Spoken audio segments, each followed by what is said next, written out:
Olá, gente querida, seja muito bem-vindo, você que está chegando agora aqui no meu canal no YouTube. Para mim é um prazer, é um privilégio poder te receber aqui. Se você ainda não faz parte dessa família, se você ainda não está inscrito nesse canal, clique aqui agora em inscrever-se e venha fazer parte dessa família do caminho, essa família do evangelho, essa família do amor, essa família que todo dia se reúne para poder aprender mais e mais do evangelho. Se inscreva, coloque também, ative também o sininho de notificações para você não perder os vídeos aqui postados. E quando a gente começar na live aqui também no YouTube, você seja notificado, tá bom? Se você pode e quer, eu te convido a ser membro desse canal. Sendo membro desse canal, além de estar me ajudando financeiramente, você também vai ter alguns benefícios que já estamos preparando para vocês. Inclusive eu tenho que postar um vídeo que eu tenho para os membros aqui de uma aula que nós preparamos, tá bom? Minha gente, você que quer participar ao vivo comigo, todos os dias às 8 horas da noite, todos os dias não, de terça a domingo, às 8 horas da noite, nós temos um encontro lá no meu canal, ou melhor, no meu perfil no TikTok. Se você quiser participar ao vivo, eu vou deixar o link aqui na descrição. Você vai clicar, vai para o meu TikTok, aí você me segue e nós teremos um encontro marcado de terça a domingo, às 8 horas da noite. Combinado assim? Minha gente, o tema da nossa reflexão de hoje é: onde começa o Novo Testamento?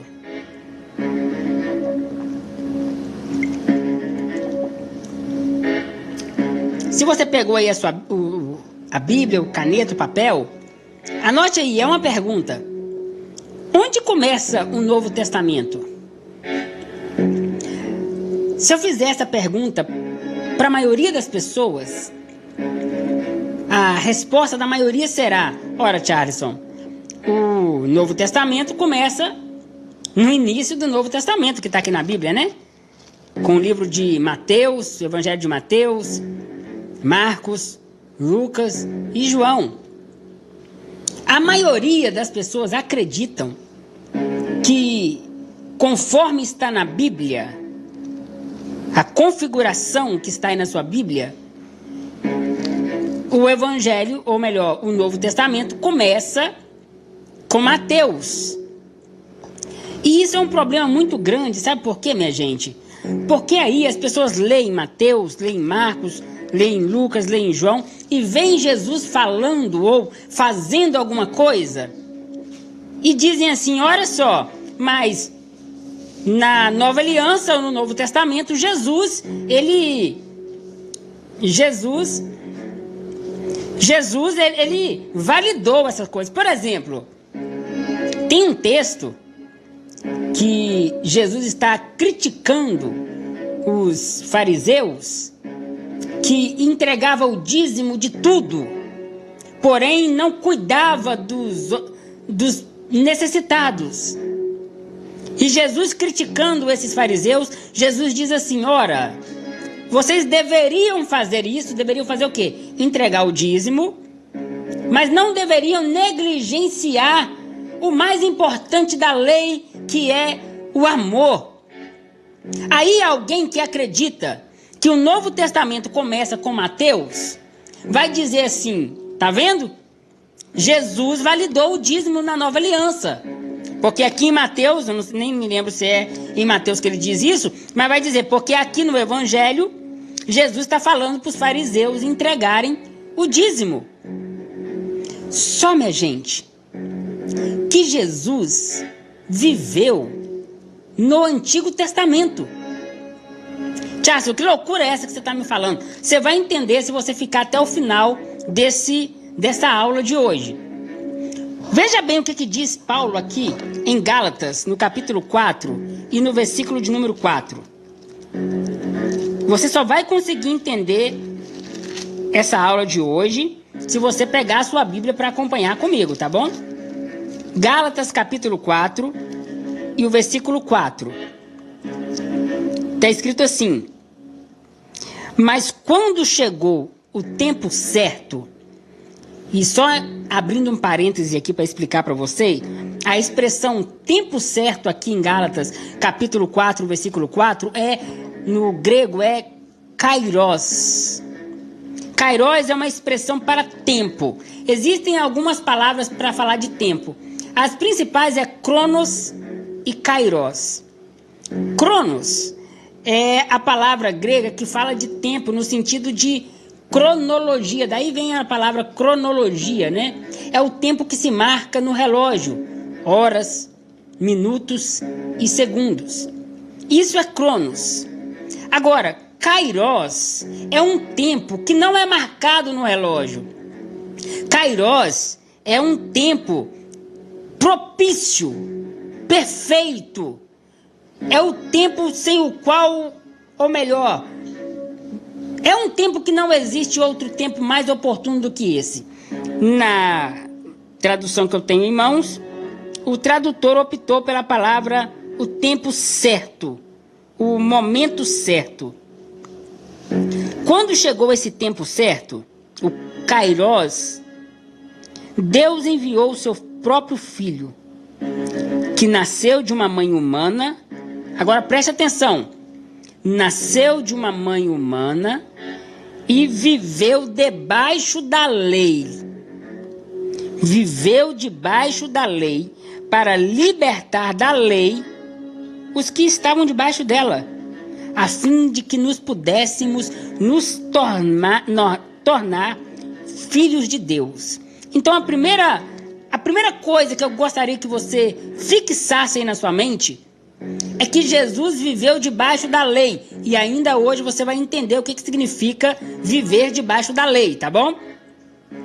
Engana-se quem pensa que Jesus ia no templo para ensinar para nós que nós devemos frequentar templos. Não é assim. Jesus ia no templo porque ele viveu debaixo da lei. E a lei tinha regulamentos de dias, de festas, de cerimônias que deveriam ser realizadas no templo. Jesus, como judeu e alguém que vivia debaixo da lei de Moisés, tinha que ir ao templo. Não, José, se você ficar até o final, você vai entender, tá bom? Mas por que ele fala? Porque ele viveu debaixo da lei. Compreendido? Só que aí as pessoas não conseguem diferenciar a lei e a graça, não conseguem diferenciar a lei e o ministério da vida, que é o evangelho. As pessoas não conseguem fazer essa separação. Pelo fato da sua Bíblia ter aí 2 testamentos contidos em um único livro, as pessoas não conseguem entender que Antigo Testamento é uma coisa, Novo Testamento é outra coisa. Então a primeira informação que eu gostaria que você tivesse e anotasse aí no seu papel é esta: que embora a configuração do nosso cânon, o que é o cânon? São os livros considerados bíblicos, canônicos, ou por alguns inspirados por Deus. Embora no nosso cânon, o Novo Testamento comece com o Evangelho de Mateus, isso é apenas na divisão dos livros da Bíblia. Historicamente não é assim. Historicamente não é. Lembrando a vocês que a escolha dos livros, a ordem dos livros, não foi uma escolha divina, minha gente. Não foi. Inclusive, pesquisa aí depois sobre o Concílio de Cartago, que aconteceu em 397 depois de Cristo, quando o cânon do Novo Testamento foi estabelecido. Mas as pessoas acham, irmã Sônia, irmã Rose, as pessoas acham que Deus escolheu, que Deus escreveu lá no céu, né? E entregou aqui o livro prontinho para as pessoas, e as pessoas só replicaram. xerocaram. Não foi. Foi escolhas humanas, minha gente.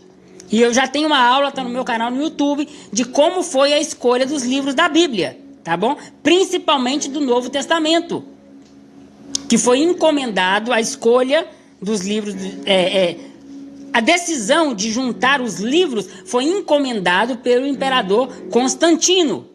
Charles, eu não acredito. Pesquisa, meu querido.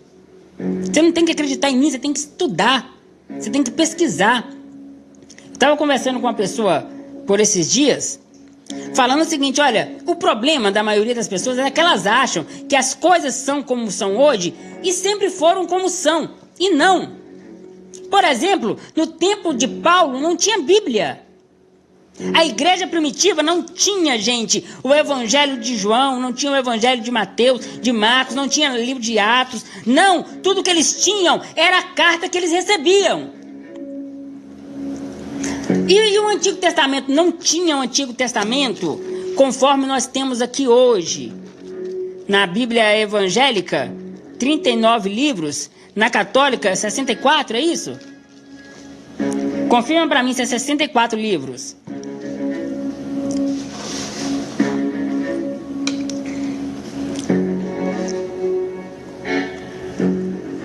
Não tinham. Sabe o que era o Antigo Testamento? Eram milhares e milhares de pergaminhos, de papiros, de rolos que existiam. Não era só esses 39, eram muitos. Quando Paulo fala que toda a escritura divinamente inspirada para corrigir, tal, Paulo não está falando desses 39 livros aqui, não. Ele está falando de como diz nós mineiros, de uma renca de papiros e pergaminhos que existiam na época. Mas vamos lá. Embora a configuração bíblica, se você tem aí nas suas mãos, o Novo Testamento começa com Mateus, o Novo Testamento, na verdade, não começa ali em Mateus. Não é o livro que determina qual é o Novo Testamento. Então a pergunta é, Charleson, quando é que começa então o Novo Testamento? Bora lá então. Para a gente entender quando começa o Novo Testamento, nós temos que entender qual é o Antigo Testamento. Porque se tem um Novo Testamento, subentende-se que existe também um Antigo Testamento, não é verdade? Então vamos lá, vamos fazer essa diferenciação. O Antigo Testamento é uma aliança, ou é a aliança de Deus com uma nação específica, a nação de Israel. Repita, são 73 livros na Bíblia Católica, a Sônia está dizendo. Obrigado, Sônia. Repito, minha gente. São 46 livros no Antigo Testamento e 27 no Novo Testamento. Obrigado, Sônia. Repito, o Antigo Testamento, ele é a aliança de Deus com uma nação específica. Que nação é essa? A nação de Israel. O Novo Testamento é a aliança de Deus com um povo específico. E que povo é esse? Esse povo se chama igreja. E o que é igreja? Igreja é a união de judeu, gentil, livre, escravo, branco, preto, homem, mulher. Na verdade, nas palavras de Paulo, em Cristo não existe mais etnias, não existe mais diferenças. Em Cristo todos somos um. Então, o Novo Testamento é a aliança de Deus com a igreja, que são indivíduos. Perceba que a antiga aliança era com uma nação. A nova aliança é com indivíduos, pessoas de toda raça, tribo, língua e nação, chamada igreja. Não dá para você pegar aqui o Antigo Testamento e ler aqui um texto e dizer assim, olha, isso aqui é uma promessa de Deus para mim. Não dá. Sabe por que não dá? Porque a aliança antiga não é para você. É claro que eu posso ler o Antigo Testamento e tirar princípios do Antigo Testamento. Princípios. Mas eu não posso usar o Antigo Testamento como base para doutrinas da minha vida ou para a vida, porque ele não foi escrito para mim. Prova isso, Charleston. Provo. Efésios capítulo 2, versículo 11. Vamos lá. Efésios capítulo 2 e o versículo 11. Quem está entendendo, gente? Fala eu aí. Quem está entendendo, comenta eu.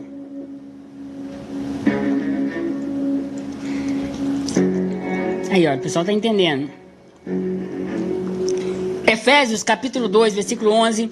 Olha o que Paulo está falando aos irmãos da igreja. Quando eu falo da igreja, é a comunidade de pessoas. Isso é igreja, tá, gente? Porque alguém me pergunta assim, uai, mas se igreja não é templo, como é que Paulo escreveu para a igreja de Éfeso? É para a comunidade de pessoas. Igreja, na ótica de Paulo, são pessoas. Olha o que Paulo diz aqui então. Efésios capítulo 2, versículo 11. O pessoal está entendendo. Valeu, gente. Está escrito assim, lembrem-se que vocês que não são judeus... Você é judeu?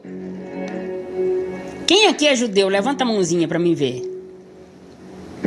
Quem aqui é judeu? Eu não sou. Lembrem-se que vocês que não são judeus eram chamados de incircuncidados pelos judeus, que chamam a si mesmo de circuncidados, porque eles praticam a circuncisão.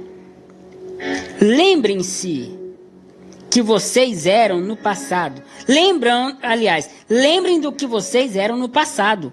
Que passado é esse? Na antiga aliança. Isso aqui, Paulo está falando da antiga aliança. Naquele tempo em que vocês não estavam em Cristo, vocês eram estrangeiros e não pertenciam ao povo escolhido de Deus. Por isso, vocês não tinham parte. Isso é Paulo falando para os gentios. Quem são gentios, minha gente? É todo aquele que não é judeu. Vocês não tinham parte na aliança de Deus com esse povo, que era baseada em promessa de Deus exatamente para esse povo. Por isso, nesse mundo, vocês viviam sem esperança de Deus. Então, gente, a antiga aliança, ela é exclusiva para o povo de Israel. E eu fico olhando algumas pessoas, abrem alguns textos e faz algumas campanhas nas denominações, usando alguns textos do tipo, você será cabeça e não cauda. Então olha o que Deus está falando para você. Não é Deus falando para você, é Deus falando para o povo de Israel, dentro de um contexto, dentro de uma cultura, dentro de um momento. Então quer dizer, Charles, que eu não posso ler e pegar ensinamentos para mim? Não, pelo contrário. Se está aqui é porque é para você exatamente ler e entender com os erros, com os acertos, pegar lições. Agora, não venha me dizer que você vai tirar doutrinas do Antigo Testamento porque ele não foi escrito para você. Interessante é que os religiosos, eles selecionam o que vai servir para eles, né? Por exemplo, aquela passagem que manda apedrejar um filho desobediente e rebelde, isso aí eles sabem que não são para eles. A passagem, por exemplo, de cortar a mão de uma mulher que intromete na briga do marido e toca no órgão genital do rival do marido, a mão da mulher tem que ser cortada. Isso eles sabem que não é para eles. Agora, passagens como do dízimo, por exemplo, o irmão da pergunta me fala a respeito do dízimo. Isso eles dizem que é para eles. Perceba como eles são seletivos naquilo que interessa. Não é para eles, não é para nós. O dízimo, assim como tudo, todas as ordenanças da antiga aliança ficou para Israel. A lei de Moisés não foi entregue para você. A lei de Moisés foi entregue para Israel. Você não nasceu debaixo da lei. Aliás, você nunca esteve debaixo da lei. Você já nasceu livre pela graça de Cristo Jesus, que se entregou na cruz para te libertar dessa necessidade de nascer debaixo da lei. Mas vamos continuar. Então, a antiga aliança, ela é para o povo de Israel. Vamos continuar o versículo 13. Efésios capítulo 2, versículo 13. Olha o que está escrito. Segue comigo a leitura. Mas agora quando? Agora que nós estamos em Cristo. Porque antes nós não estávamos em Cristo. Mas agora, unidos com Cristo, vocês que estavam longe de Deus, que Paulo acaba de dizer que não fazia parte dessa aliança, que era estrangeiro, que era estranho, foram trazidos para perto pela morte de Cristo na cruz. Pois foi Cristo quem nos trouxe a paz, tornando os judeus e não os judeus um único povo. Por meio do sacrifício do seu corpo, ele derrubou o muro da inimizade que separava os judeus dos não-judeus. Qual que era esse muro de inimizade que separava judeus de não-judeus? A lei. Era a lei que fazia essa diferenciação entre os judeus e não-judeus, porque a lei era apenas para os judeus. Agora, vamos ver como a Bíblia chama essa antiga aliança. Vamos lá. Hebreus capítulo 8, versículo 7. Vamos usar a Bíblia. Hebreus capítulo 8, versículo 7.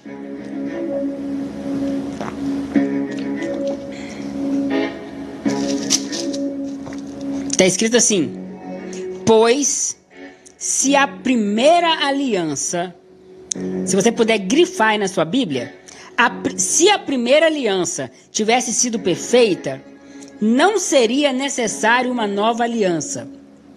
Então perceba que o escritor aos Hebreus se refere à antiga aliança como primeira aliança. Então quando você encontrar na Bíblia a expressão primeira aliança, entenda que está falando do Antigo Testamento, tá bom? Vamos lá também. 1 Coríntios capítulo 9, versículo 9. 1 Coríntios capítulo 9 e o versículo 9. Quem não gosta de Bíblia deve estar surtando, gente. Porque a gente vai ler Bíblia hoje, tá bom? Interessante que as pessoas dizem que amam a Bíblia, mas quando a gente vai ler mesmo, eles, né? Enfim. 1 Coríntios capítulo 9, versículo 9, está escrito assim: na lei de Moisés está escrito assim: não amarre a boca do boi quando ele estiver pisando o trigo.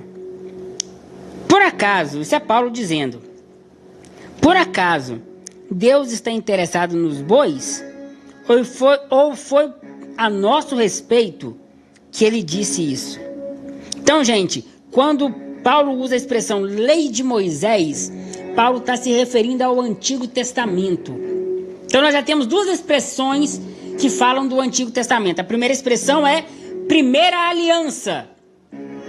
A segunda expressão é lei de Moisés. Inclusive, aqui nesse capítulo que nós lemos agora, esse versículo 9, capítulo 9, versículo 9, Paulo está falando do direito que tem os apóstolos, os ministros do Evangelho, de viver do Evangelho e receber do Evangelho.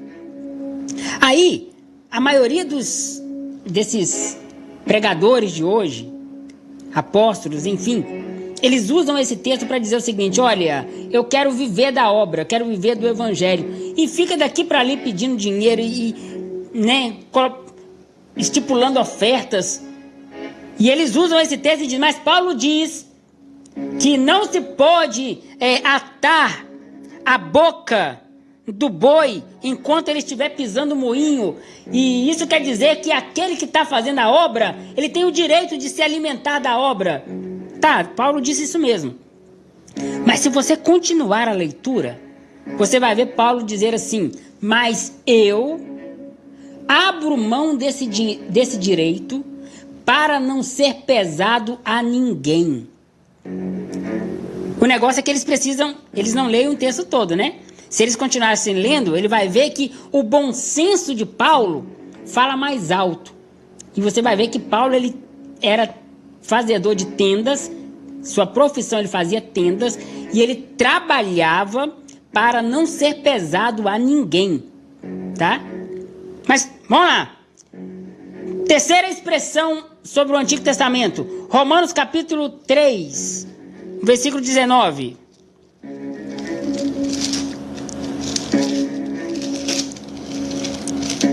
Travou aí, minha gente? Travou para vocês, pessoal?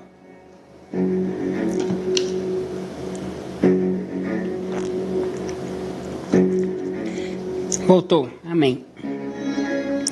Romanos capítulo 3, versículo 19.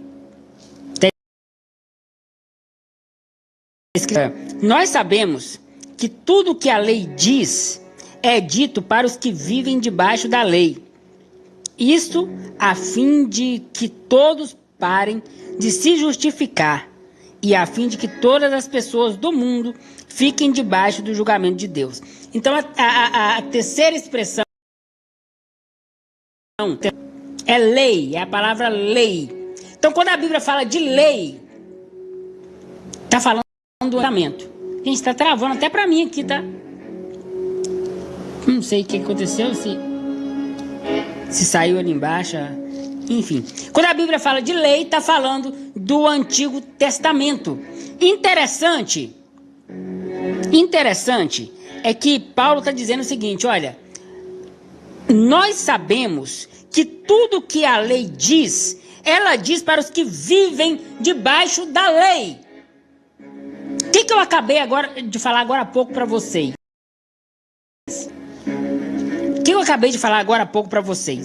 Que a lei, o Antigo Testamento, foi escrito para Israel. Gente, tudo que está na lei não é para você. Tudo que está na lei é para Israel. Dá para você perceber isso? Quarta expressão, 2 Coríntios capítulo 3, versículo 6.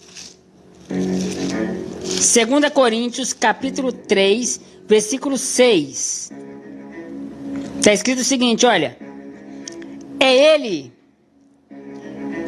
quem nos torna capazes de servir a nova aliança, que tem como base não a lei escrita, ou não a lei da letra, mas o Espírito de Deus, porque a letra mata, mas o Espírito vivifica.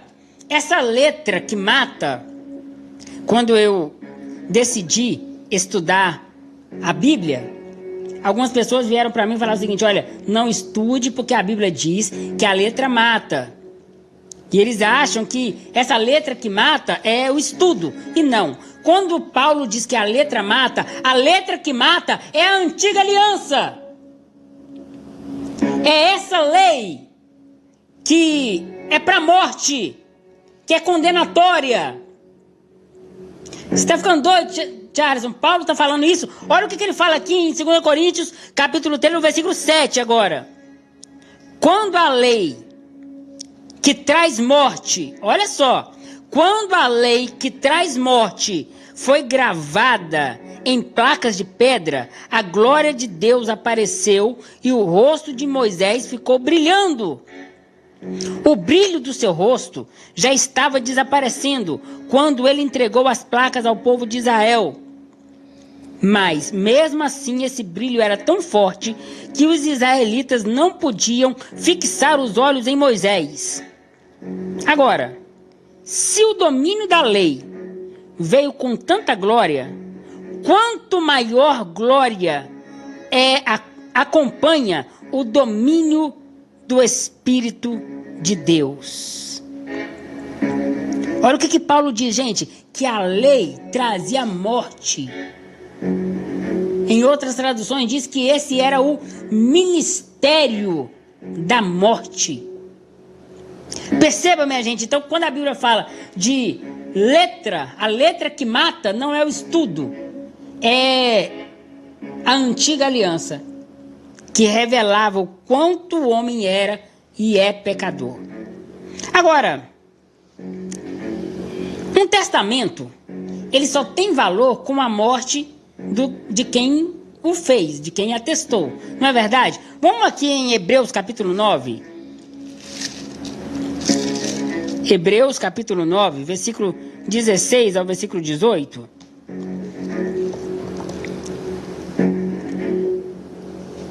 Hebreus capítulo 9, versículo 16.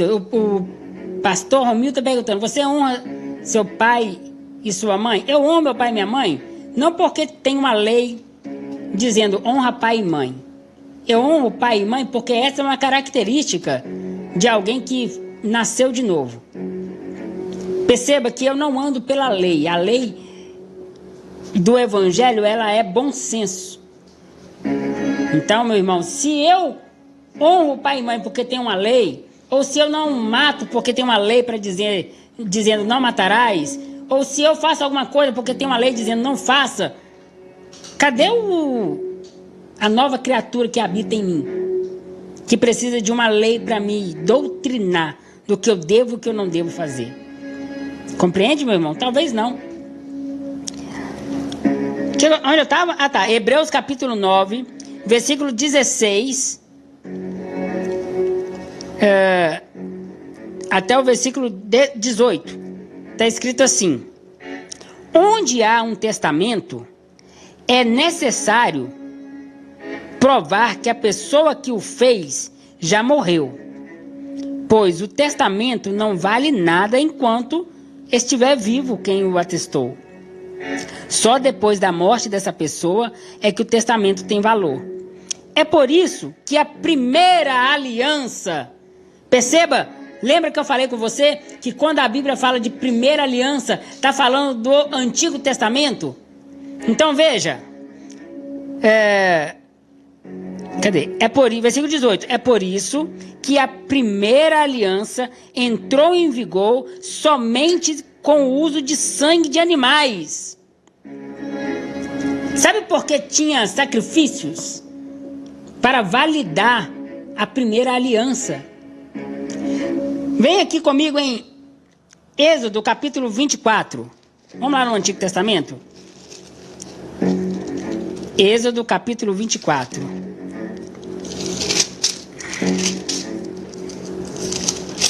Do versículo 3 até o versículo 8, que eu vou ler com você, tá bom? Êxodo capítulo 24, do versículo 3 até o versículo 8. Está escrito assim: Moisés foi e contou ao povo tudo que o Senhor tinha dito, e todos os mandamentos que ele tinha dado. Então os israelitas disseram, juntos, todos os israelitas responderam juntos: nós faremos tudo o que o Senhor ordenou. Então Moisés escreveu todas as leis de Deus, e no dia seguinte, bem de manhã, ele construiu um altar ao pé do monte e colocou ali 12 colunas de pedra, uma para cada tribo das 12 de Israel. Aí Moisés mandou que alguns moços queimassem animais em sacrifício ao Senhor e matassem touros como oferta de paz. Moisés pôs a metade do sangue dos animais nas bacias e a outra metade no altar. Depois pegou o livro da aliança. Que livro da aliança?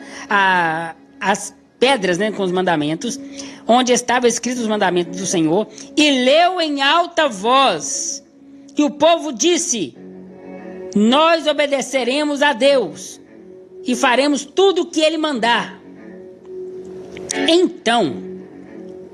Então Moisés pegou o sangue das bacias e borrifou sobre o povo e disse: esse sangue está selando a aliança que Deus está fazendo com vocês, quando ele deu todos esses mandamentos.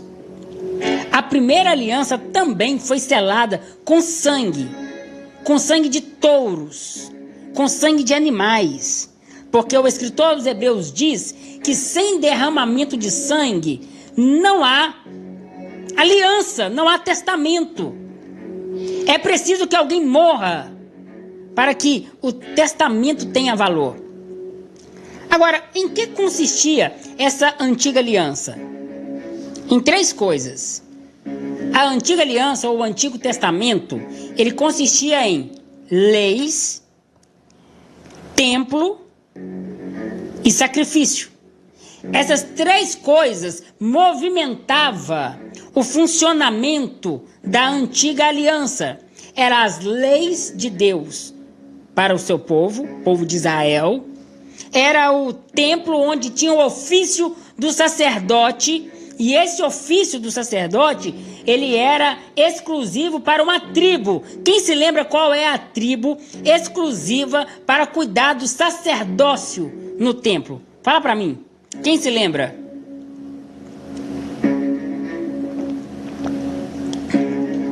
Isso aí, Kleber, a tribo de Levi. Exatamente. E os sacrifícios? Eram sacrifícios diários, eram sacrifícios mensais, eram sacrifícios anuais. Então perceba que nas leis, tinha leis religiosas, leis morais e leis sociais. No templo tinha um sacerdócio que eram os descendentes de Levi. E os sacrifícios eram esses sacrifícios que aconteciam basicamente todos os dias. Qual era o benefício da antiga aliança, gente? É aqui que eu quero falar com vocês. Isaías capítulo 1, versículo 18. Isaías capítulo 1 e o versículo 18.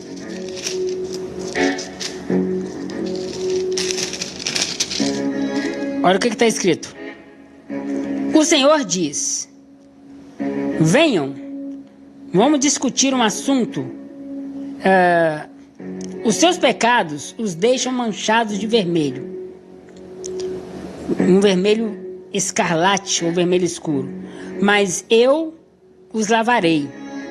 E vocês ficarão branco como a neve. Branco como a lã. Se vocês forem humildes e me obedecerem, vocês comerão do melhor dessa terra.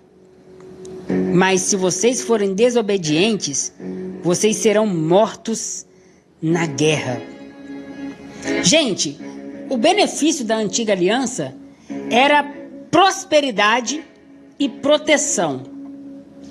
Não existia essa ideia de salvação. Salvação, no Antigo Testamento, era ser salvo dos inimigos, das nações inimigas. Maldição, no Antigo Testamento, era quando a terra não dava colheita, não dava fruto. É quando como se fala? Quando planta e não... Era que não tinha colheita, né? Essa antiga aliança tinha como base o seguinte: olha, vocês me obedecem e eu te protejo. Perceba que havia essa barganha, essa troca de favores entre Deus e o povo. O povo obedecia, Deus mandava chuva. A chuva regava a terra, o fruto crescia e o povo se saciava, matava a fome e se enriquecia. Agora o povo desobedecia, Deus ia lá, fechava o céu, não chovia e Deus permitia que outras nações invadissem. Mas as pessoas que morreram nessa época sem salvação. Não, meu irmão. Salvação sempre foi pela graça. Sempre houve graça. Nunca não houve graça. Agora, esta aliança, ela servia simplesmente nesse sentido de proteção e prosperidade. Compreendido? Deuteronômio capítulo 28. Estão acompanhando, minha gente? Estou quase encerrando, porque senão vai ficar muito grande a live. Qualquer coisa eu faço em 2 partes. Mas não vai ser preciso, estamos terminando. Deuteronômio 28. Eu vou ler com você o que está escrito. Olha como era essa relação desta antiga aliança. O Senhor Deus disse a Moisés: mande que os israelitas tragam a mim no tempo certo as ofertas de alimento que tem o cheiro que me agrada. Essas ofertas... Opa, eu estou lendo o texto errado. É Deuteronômio. Deuteronômio 28. Por isso que eu estou vendo, está diferente, ué. Isso, agora sim. Deuteronômio 28, versículo 1 ao versículo 14. Olha só. Moisés disse ao povo: se vocês derem atenção a tudo que o Senhor está dizendo e obedecer fielmente a todos os seus mandamentos, Deus fará com que vocês sejam os mais poderosos da terra. Obedeçam ao Senhor e Ele lhes dará todas estas bênçãos. Que bênçãos? Deus os abençoará nas cidades e no campo. Deus os abençoará dando-lhes muitos filhos e boas colheitas e muito gado e muita ovelha. Deus os abençoará com a colheita de trigo e cevada e com muita comida. Deus os abençoará em tudo que vocês fizerem. Quando os inimigos atacarem, o Senhor Deus os destruirá na presença de vocês. Eles atacarão junto em ordem, mas fugirão por todos os lados em desordem. O Senhor Deus abençoará vocês em tudo o que vocês fizerem e lhes dará tanto trigo que os seus depósitos ficarão cheios. Ele os abençoará ricamente na terra em que está dando para vocês. Se vocês obedecerem a todas as leis do Senhor e cumprirem a todas as suas ordens, Ele fará com que sejam o seu único povo, o povo escolhido, que prometeu com juramento a vocês. Todos os outros povos do mundo verão que vocês pertencem a Deus e terão medo de vocês. E Deus lhes dará muitos filhos, muitos animais e boas colheitas na terra que Ele está dando a você. Deus abrirá o céu, onde guarda as suas ricas bênçãos, e fará chuva sobre vocês. Versículo 14. Não se desviem do mandamento que hoje estou ordenando, nem para um lado e nem para o outro, e nunca adorem a nenhum outro deuses. Por que eu li esse texto extenso com vocês? Para você perceber que a antiga aliança tinha essa relação. Eles serviam a Deus para serem abençoados. Eles serviam a Deus para serem recompensados. Inclusive aqui em Deuteronômio capítulo 11, versículo 13, olha o que diz, olha.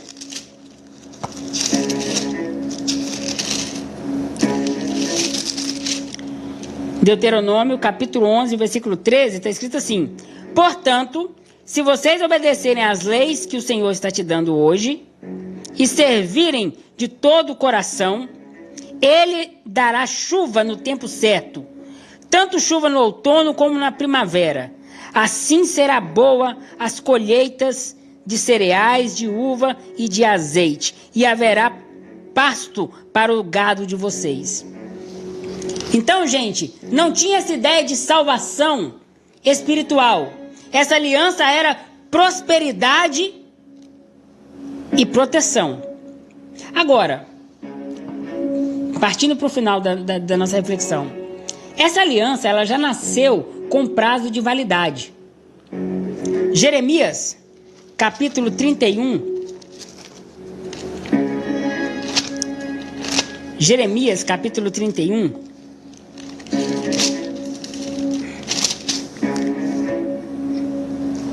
A partir do versículo 31 está escrito assim: o Senhor Deus diz: está chegando o tempo em que eu farei uma nova aliança com meu povo.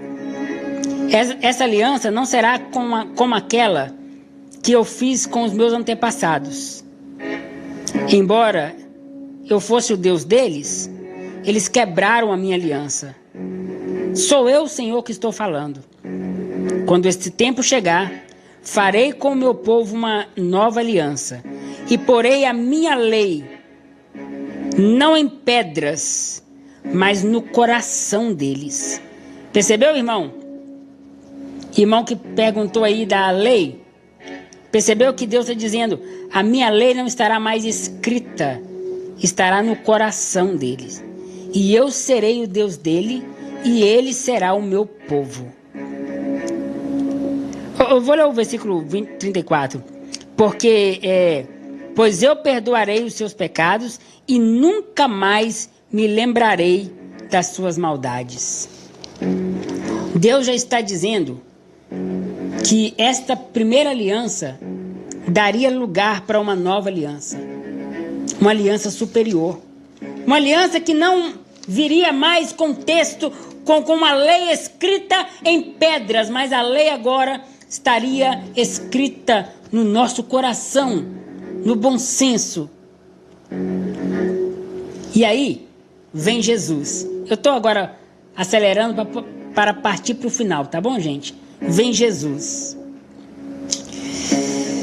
E o escritor aos Hebreus diz em Hebreus capítulo 8, olha que eu estou lendo um versículo atrás do outro, e o irmão aqui já falou que estou errado, né? Que eu estou enganado. Estou lendo os textos, tá? Hebreus capítulo 8, versículo 13, está escrito assim: quando Deus fala de uma nova aliança, é porque a primeira se tornou velha, e o que ficou velho se gastou e desaparece. O escritor aos Hebreus está dizendo o seguinte: a primeira aliança se tornou velha. Precisa-se agora de uma nova aliança que vai ser superior a esta primeira aliança. Só que, gente, tem um texto aqui em Mateus capítulo 5, versículo 18, que eles usam para poder criticar. Olha, eu vou ler para você. Mateus capítulo 5, versículo 18. Porque a antiga aliança tinha suas leis, tinha seus rituais, não é isso? Mateus 5, 18 é escrito o seguinte, olha: mas eu afirmo a vocês que o céu passará, mas nada que está escrito na lei será tirado, até que todas as coisas se cumpram. E eles falam o seguinte, tá vendo? Tem que cumprir toda a lei. Sim, o texto aqui de Mateus está dizendo que nenhum tio da lei será tirado até que todas as coisas se cumpram. Mas vamos aqui agora para Romanos capítulo 10.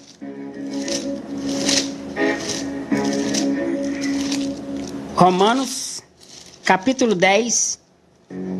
Eu vou ler com você a partir do versículo 4. Eu li Mateus 5, 18. Romanos capítulo 10, a partir do versículo 4. Não, eu vou ler só o versículo 4 para vocês. Porque o fim da lei é Cristo, e assim os que creem são os que são aceitos por Deus. Então nós lemos lá, agora há pouco em Mateus capítulo 5, né? Escrito que nada da lei é tirado até que tudo seja cumprido. Só que aqui em Romanos se diz que o fim da lei é Cristo. E é agora que eu quero te chamar. Quando foi que essa lei foi cumprida? Quando é que começa o Novo Testamento? Porque o escritor aos Hebreus, nós já lemos aqui, o escritor aos Hebreus diz que um testamento só tem valor com sangue, com a morte do testador. Quando é que esse Novo Testamento, então, começa a valer? João capítulo 19. E é aqui que nós encerramos, tá? João capítulo 19, versículo 30. Veja se está escrito assim na sua Bíblia.